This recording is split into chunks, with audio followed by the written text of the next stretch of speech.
Assalamualaikum warahmatullahi wabarakatuh. Salam sejahtera buat kita semua, salam sehat, salam sukses selalu buat kalian semua. Selamat bergabung kembali, selamat bertemu kembali di materi atau pelajaran informatika.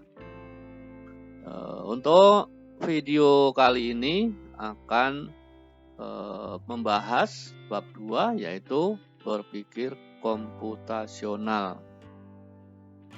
Pada berpikir komputasional ini tujuan pembelajarannya yaitu kalian mampu menjelaskan dan menerapkan algoritma standar untuk beberapa persoalan yang disajikan, menjelaskan bagaimana data disimpan dalam struktur data tertentu, dan menentukan strategi yang efektif untuk menyelesaikan persoalan yang disajikan. Ketika kalian menghadapi suatu permasalahan yang harus diselesaikan, tentunya kalian menentukan strategi, bukan? Apa itu strategi? Mengapa dalam menemukan solusi kalian perlu menentukan strategi? Banyak peralatan dan aplikasi di dunia digital sekarang ini menggunakan komputer. Komputer dan aplikasinya dibuat oleh ahli informatika sehingga membuat komputer tampak seperti mesin yang cerdas. Namun, benarkah komputer itu cerdas? Bagaimana komputer bisa melakukan tugas seperti manusia?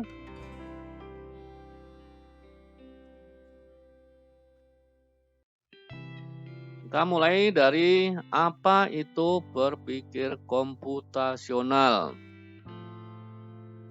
Melalui berpikir komputasional atau disingkat BK, kalian akan berlatih berpikir seperti seorang ilmuwan informatika, bukan berpikir seperti komputer, karena komputer kan adalah mesin saja.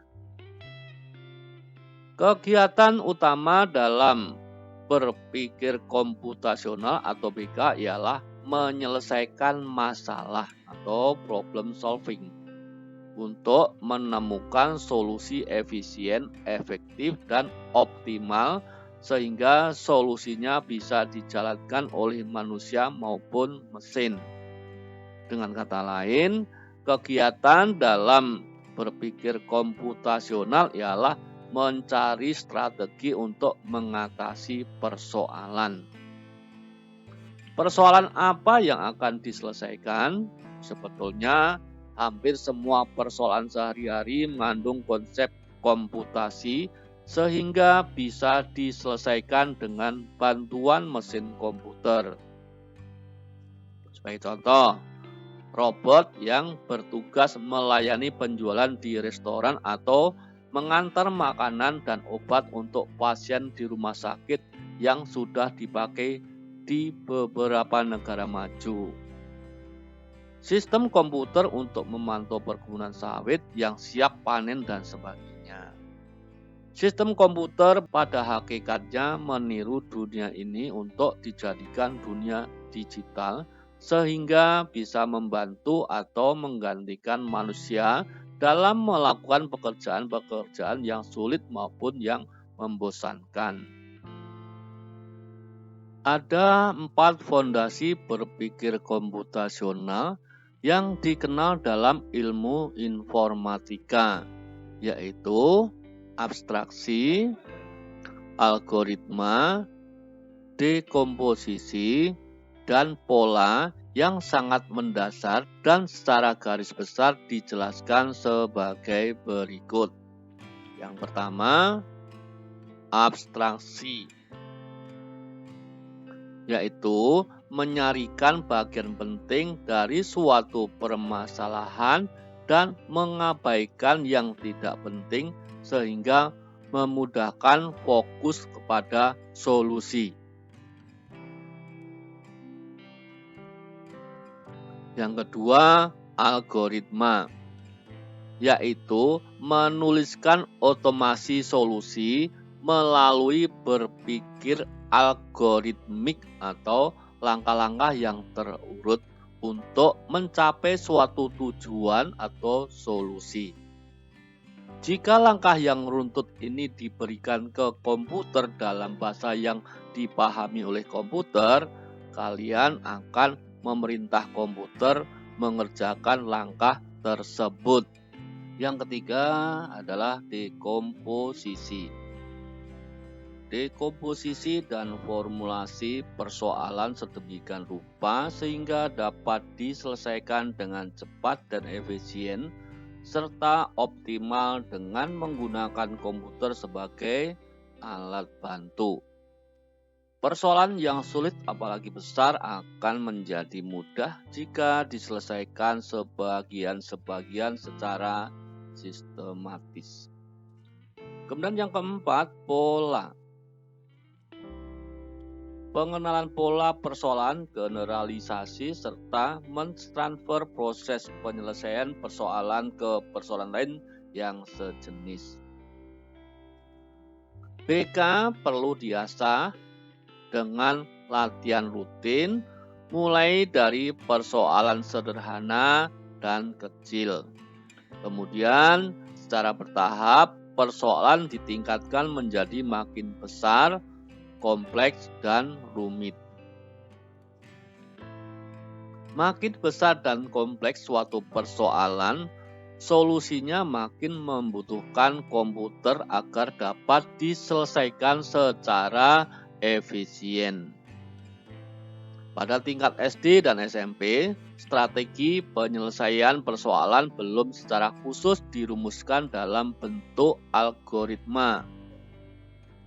Pada tingkat SMA, kalian akan belajar bagaimana caranya agar solusi masalahnya bisa dituliskan dalam bentuk algoritma yang efisien dan siap dibuat menjadi program komputer. Ruang permasalahan di dunia ini luas sekali, dan tentunya tak seorang pun ingin hidupnya menghadapi persoalan. Setiap bidang juga mempunyai persoalan dari sudut pandang bidang masing-masing dan akan mengusulkan penyelesaian dengan menggunakan konsep dan prinsip keilmuan di bidangnya. Kita belajar dari persoalan-persoalan yang sudah ada dan pernah diusulkan solusinya. Oleh karena itu, belajar penyelesaian dan persoalan ialah belajar dari kasus-kasus dan solusinya.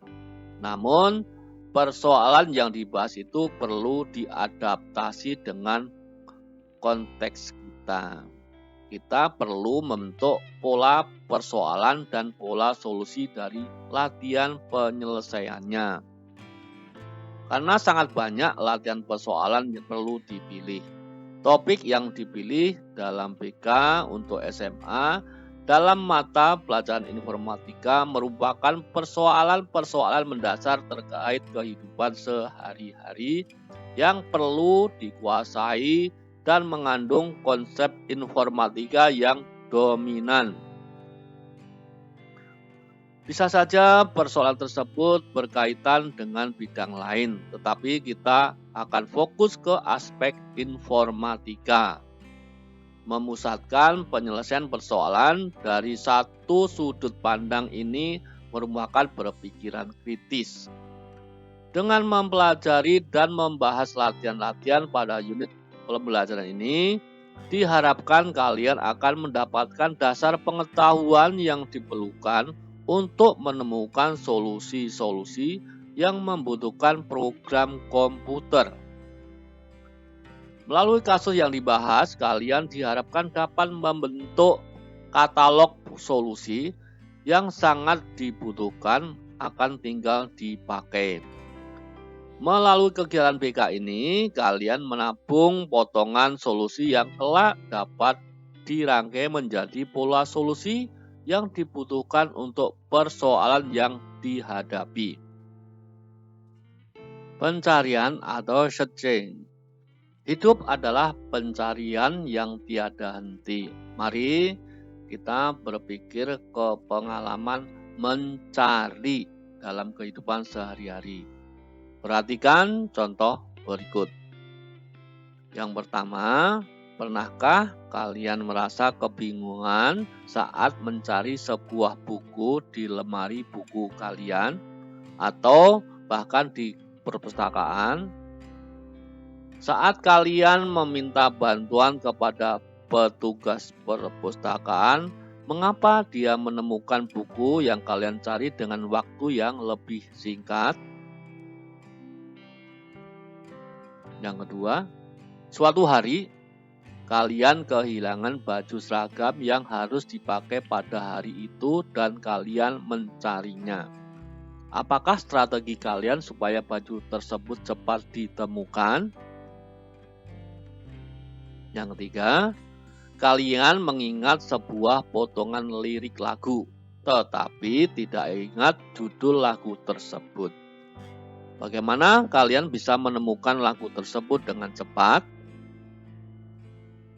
Apakah itu mencari? Mencari adalah menemukan sesuatu yang bisa berupa benda, angka, konsep, informasi yang memenuhi kriteria tertentu dalam suatu ruang pencarian. Masalah pencarian sangat umum ditemukan di dalam kehidupan, termasuk dalam dunia komputasi. Ketika melakukan suatu pencarian, kalian harus menemukan suatu benda atau objek yang memenuhi kriteria tertentu dari sekumpulan benda atau objek lain. Beberapa contoh dari masalah pencarian yang sering kalian temui ialah sebagai berikut. Yang pertama, mencari buku dengan judul tertentu di rak buku perpustakaan. Yang kedua, mencari pakaian batik seragam kalian di lemari yang berisi semua pakaian yang kalian miliki. Yang ketiga, mencari dokumen atau web tertentu dengan mesin pencari seperti Google. Mencari benda nyata gampang, tinggal kita lihat dan kita cocokkan dengan mata. Namun, mencari informasi atau konsep yang tidak kelihatan tidak mudah, kan? Masalah pencarian dapat dibuat dalam bentuk yang lebih formal agar dapat diterapkan pada banyak kasus. Elemen pada masalah pencarian meliputi hal-hal sebagai berikut. Yang pertama, sekumpulan benda atau objek. Yang kedua, kriteria dari benda atau objek yang dicari. Kemudian yang ketiga, pengecekan benda atau objek untuk memeriksa apakah ia memenuhi kriteria pencarian. Pertanyaan selanjutnya ialah bagaimana strategi untuk mencari. Banyak cara yang dapat dilakukan, misalkan kita dapat mengambil pakaian secara acak dan mengecek apakah pakaian tersebut ialah seragam batik. Kemudian cara lain, misalnya dengan memeriksa pakaian dari yang berada paling atas ke paling bawah. Tentunya ada banyak strategi lain yang dapat kalian gunakan. Ada strategi yang lebih baik daripada strategi yang lain, bergantung pada keadaan benda atau objek tersebut saat pencarian dilakukan. Tentunya kita akan lebih mudah mencari suatu buku dengan judul tertentu di lemari perpustakaan yang tersusun rapi dengan aturan tertentu dibandingkan dengan mencarinya di sebuah lemari yang berantakan. Saya ulangi ya. Kita akan lebih mudah mencari suatu buku dengan judul tertentu di lemari perpustakaan yang tersusun rapi dengan aturan tertentu dibandingkan dengan mencari di sebuah lemari yang berantakan.